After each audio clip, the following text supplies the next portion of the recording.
महाराज जी राधे राधे।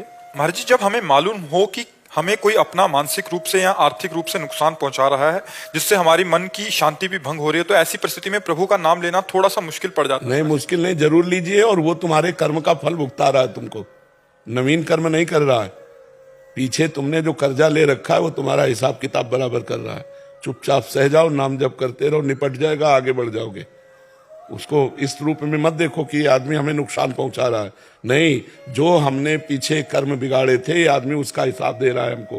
हे भगवान, मैं आपके द्वारा दिए हुए विधान से संतुष्ट रहूंगा, इतना बल दीजिए कि मैं सह जाऊं। बकाया कोई बच्चा ऐसे किसी को कोई दुख नहीं पहुंचा सकता, ध्यान रखना। अपना पुत्र हो या शत्रु हो, यदि आपकी हानि कर रहा है तो आपका पूर्व जन्म का हिसाब निपटा रहा है। नहीं तो मित्र बनकर सहयोग कर सकता था।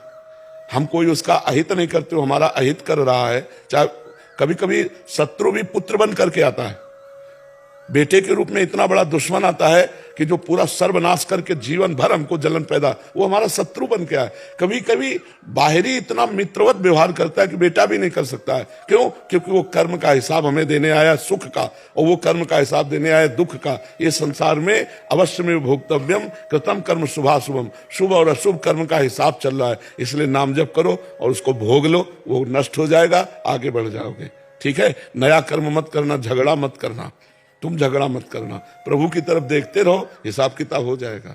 जो अपना प्रारब्ध कर्म है वही हमें दुख दे सकता, अन्यथा कोई हमें जीवन में दुख नहीं दे सकता। और जब हमारा प्रारब्ध कर्म है तो हम कहीं भी भाग के जाए, वो नया रूप रख लेगा, नया दुश्मन बन जाएगा और हमें दुख देने लगेगा। बात समझ लो बच्चा। जो कछ लिखा लिलाट, दुख सुख देह संग, भुगते गो जहां जाएगो, या सिद्धांत भंग। जहां जाओगे वहां भोगना पड़ेगा। तो क्या करो, यही भोग कर नाम जप के द्वारा उसको काट दो और आगे बढ़ जाओ। खूब नाम जप करो। उस समय जब तुम्हारी हानि कोई कर रहा हो, तुम्हें नीचा दिखा रहा हो, जब कोई तुम्हारे मारने का प्लान कर रहा हो, तो बस भगवान के सामने, बस भगवान, सब कट जाएगा, सब नष्ट हो जाएगा। हरि स्मृति सर्व विपद विमोक्षणम, भगवान की स्मृति सब कुछ ठीक कर देती है। नाम जप करते रहना जी।